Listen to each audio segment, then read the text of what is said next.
欢迎来到巴巴娱乐呀频道，请订阅频道，所以大家不要错过当天最热门的新闻。我们今天的时事通讯包括以下内容：程毅拍戏的神奇技能，身体皆为戏而生，他就是天生的演员吧？程毅在拍戏时，他的全身都在配合他演戏，他就是天生的演员吧？不知道大家有没有发现，程毅的耳朵是会动的，在拍戏时，需要拍到仔细聆听的细节时，会给他的耳朵来一个特写，他的耳朵会一动一动的，感觉像真的在认真听什么声音似的，特别神奇。我也对着镜子，龇牙咧嘴都没让耳朵动起来。看来有些事还是需要天分的，我果然不行。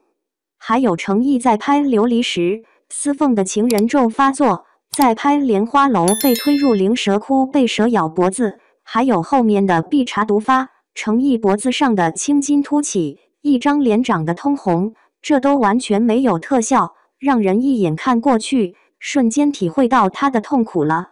在拍营救汪星人之前，因为角色需要，他会闭关几个月练肌肉，把自己练得一身的腱子肉，和角色相当贴合。他真的可以为了角色付出很多，角色需要一身肌肉，他就练一身肌肉，而不是用特效或者其他办法糊弄观众。在拍琉璃时，他也可以为了角色更仙气飘飘，减重20斤。对于他来说，身材也是他拍戏中的重要的一环，身材随时跟着角色走。还有像现在横店天气每天都差不多40度的高温，我们穿着短袖都热到不行，出汗出的像从水里捞起来的一样，可是程毅还穿着3、4层的古装，裹得严严实实的，他不热吗？程毅当然也热，之前看到路透，他穿着紫色的衣服，我们以为这个衣服本身就是渐变色的，后面才知道这哪里是渐变色啊，那个深紫色是被程毅汗湿了，所以看起来才像渐变色而已。我之前一直比较好奇，大夏天拍戏穿那么多，特别是程毅在拍莲花楼时，40多度的天气穿着貂，他为什么都不出汗呢？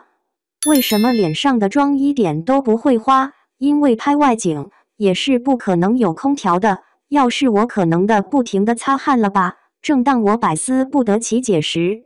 然后就看到了爱奇艺发探班视频，那个采访的小姐姐说程毅打戏特别帅，40度的高温，汗一身一身的出，拍摄完自己的头发都在滴水，感觉像淋过雨一样。可是程毅却说他已经习惯了，练就了哪怕衣服里全部都是汗，但脸上不太出汗，这样可以让拍摄更顺利一点。真的让我震惊了，这也能练得出来？